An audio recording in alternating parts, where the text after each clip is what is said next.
Ko'zlaringiz hayoti dunyo ziynatlarini ko'zlab, ulardan o'tib, o'zga ahli dunyolarga boqmasin. Va biz qalbini bizni zikr qilishdan g'ofil qilib qo'ygan, havoyi nafsiga ergashgan va qilar ishi isrofgarchilik bo'lgan kimsalarga itoat etmang. Odamlar ikki xil bo'ladi, deyapti Alloh taolo.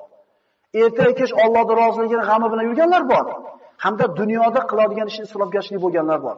Va ikkinchi odamlarga qaramang, birinchilar bilan birga bo'ling deydi. Mana shunday bir solih insonlar bilan o'tirsangiz, boshingizga kelgan musibat har qancha katta bo'lmasin, bu vaqtinchaligini eslatishadi. Har qancha qiyin ahvolga tushmang, Alloh bir kun chiqarishini eslatishadi. Har qancha dardingiz katta bo'lmasin, Ayyub alayhisolamning darajasi emas, qalbingizga taskin beradi. Ularda Alloh qanday najotga chiqarganini eslatadi, qalbingiz taskin topadi.